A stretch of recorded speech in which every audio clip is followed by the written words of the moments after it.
Once upon a time, in a sunny meadow, a kind mother pig told her three lively little piglets, Percy, Pippa, and Peter, that it was time for them to build their own houses and make their way in the world. The three little pigs hugged their mother goodbye and set off down the road, their curly tails wiggling with excitement. They hadn't gone far when Percy, who loved to play, met a man with a cart full of straw. "Please, may I have some straw to build my house?" he squeaked. The man agreed, and Percy quickly built a cozy little house of straw.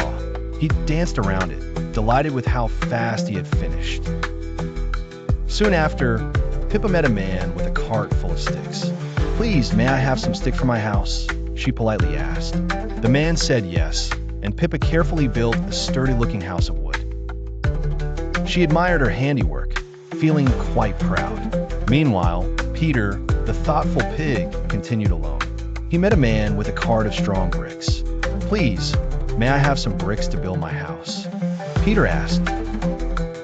One morning, a big, hungry wolf came prowling by. He sniffed the air and grinned at Percy's straw house.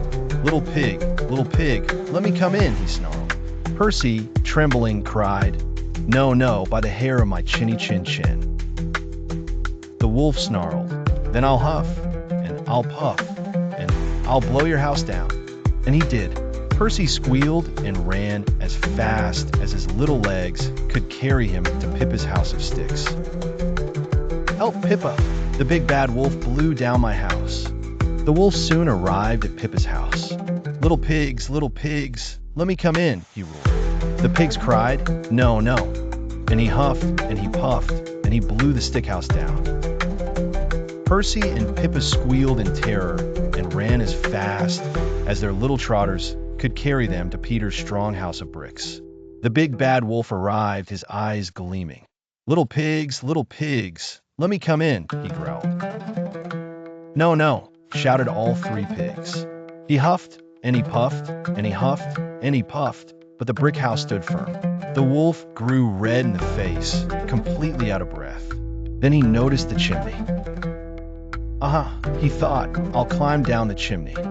But Peter had been listening. Quickly and quietly, he put a large pot of water to boil on the fire right under the chimney. The wolf slid down the chimney, expecting a tasty dinner. But instead, he plunged right into the bubbling hot water.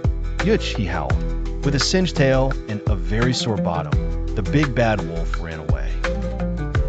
He was never seen in the meadow again. The three little pigs cheered. Percy and Pippa hugged Peter, so grateful for his strong house and his clever thinking. From that day on, they all lived happily and safely in Peter's sturdy brick house, understanding the value of hard work, planning, and never giving up.